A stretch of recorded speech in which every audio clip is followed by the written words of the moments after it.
MJ, and today on this video I want to talk all about the next step for financial independence from the poll that I had placed in a post a few weeks ago, and a couple of the members started checking off their desires.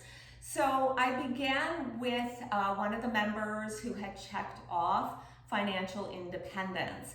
And I had mentioned step one that I wanted anyone who wants that desire, by the way, which I'm thinking we all do, to go outside and experience the manifestation in nature of wind.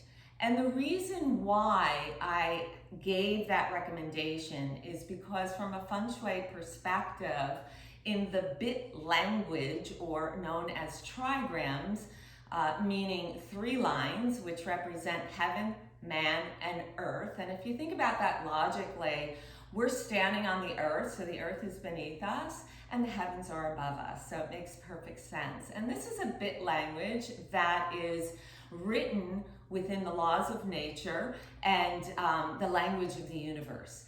So the trigram of Shun represents pure abundance, and the manifestation in nature is the energy of wind. And hence why I invited you to experience this vibration of wind energy in nature. And I gave a couple of ways that you could do that, anything from flying a kite to swinging on a swing, one of my favorites, riding in a car with the windows down, whatever it might be. So the idea is that you are imprinting this sensation, those feelings of wind energy into your body structure, right down into every cell. So it's a memory code, if you will. Now, the second dynamic that I want to bring to the table is we want to have the symbolism, so something that we're seeing. So we experience the feeling energetic of wind energy. Now we want to be able to bring that symbolism in terms of what are we seeing. So inside your environment, I want you to bring the symbolism of wind. And you might be thinking, well, what is that? So I'm going to give you one reference. Right here you can see in my video, I have a statue of a bird. So this is a beautiful symbolism of the trigram Shun, okay, the language of wind. Think about a bird. It's flying, right, in the wind. So the idea now is I have asked you to experience the feelings of wind, and now I want you to bring a visual, that which you are seeing, into your environment. Where exactly, from a Feng Shui perspective, the southeast portent really resonates with that bit language of the trigram Shun and the energy of wind, which represents in the language of the universe, pure abundance. So now we've got this formula beginning to take hold here.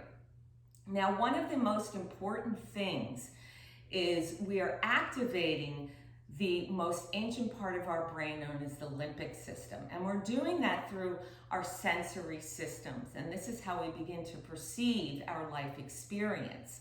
So energetically, we're getting that sensation of the wind while we're outside, right? It's blowing across our body. Maybe our hair is moving. We're hearing the leaves rustling on the trees. We're seeing a visual image of the wind now, and in my example is a statue of a bird within my environment. And I'm telling you the portent that it resonates to, and there's a lot of formulas that bring us to that destination, but that's why I'm here to tell you it's southeast, okay? So now that you have that energetically working, the reason why pure abundance is available to us all, we can actually touch it.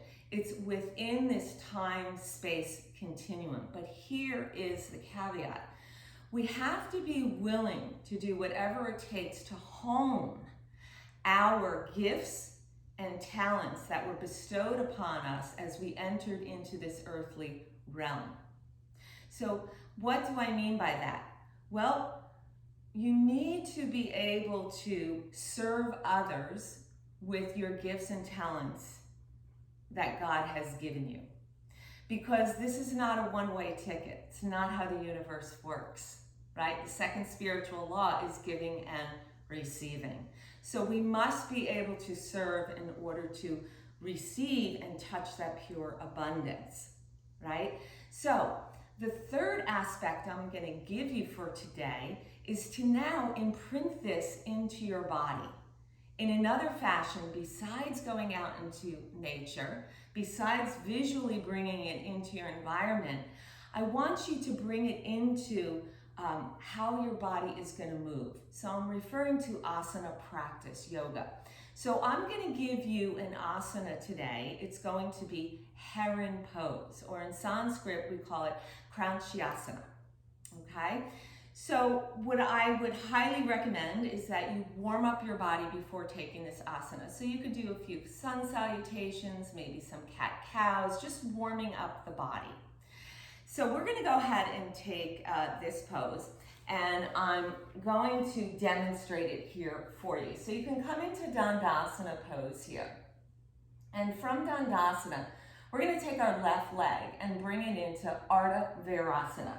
So shift right, and we're going to pull it behind us. Now, if this is not available for you, perhaps you have knee issues, you can take a variation of this pose and sweep the knee out to the left, so a little external rotation here, and the sole of the left foot would find its way to the inner seam of the right leg. So either way is fine. You can take a variation, all good. The next step you're going to do is bend the right knee and place the sole of the right foot onto the earth towards the right sit bone, okay? And then what I like to do is just take my right shoulder in this case and just move it isometrically against the inner aspect of the right knee, just to kind of open everything up. Then I'm going to go ahead and clasp the outer edge of the right foot with my right hand and the inner arch with my left hand. I'm going to lean back in time here and lengthen through the torso. Release the shoulders down the back, so find some broadness through the collarbones or your clavicles here, okay?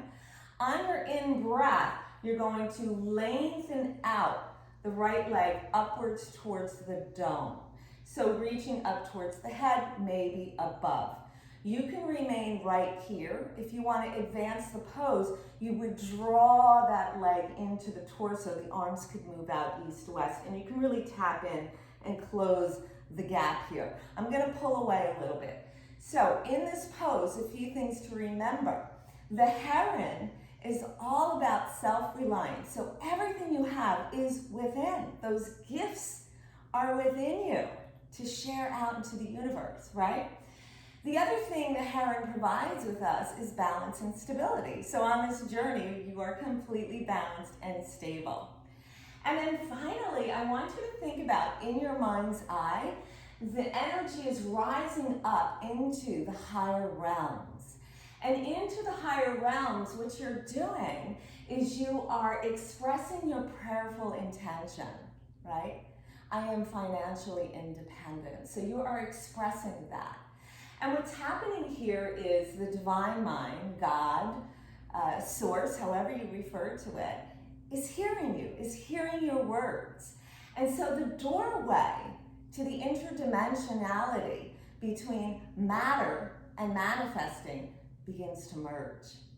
So this is such a powerful practice now that we're doing here. So I'm going to come out of the pose. And obviously you would do the other side because we want to be even, right? And one of the things now that you're pairing this triangulation, this progression of threeness of what I'm giving you to do, right? From feeling that beautiful bit language of Shun, the trigram, pure abundance, wind, that's right there within this time-space continuum, right? You're feeling that essence as you're out in nature. We're seeing it, we're bringing it into our environment. So every time I see the statue of my bird, I think pure abundance. And then I'm bringing that energy into the movement of my body through asana practice. So this is a beautiful triangulation to bring into your life financial independence. But one of the main things you have to remember here, and why I gave you a worksheet a few weeks ago, you have to be conscious of your thoughts. So if you're saying, I want to be financially independent, first of all, it is I am financially independent, right? And then watch your other thoughts. Are you saying, I have all these bills to pay? So these are diametrically opposed, these thoughts. So maybe you flip it around, because obviously we do have bills, but can you see it in a way of gratitude? I am thankful for these bills that I am paying with this wonderful abundance that I bring in, so that I can enjoy this beautiful home, this food on my table. So it's just a shape shift, if you will. I would like you to practice this for 3 weeks. Every day, be committed to it. Be committed to you, because that pure abundance is right there. You can touch it, but you have to be willing to put in the work to do it. So work with this, and the next time we meet, I'm gonna move to another member's request or desire on that poll. And it's going to be a lot of videos that I'm going to be putting into the guide section. So we're gonna be able to move through all of the members' desires, and you're going to have this whole library of things that you can do to begin to change and transform your life, so that you become the co-creator of your reality. This is all about uncovering and unlocking not only your inner power, but finding that language of the universe and really understanding it. Okay? So have a wonderful day. Namaste.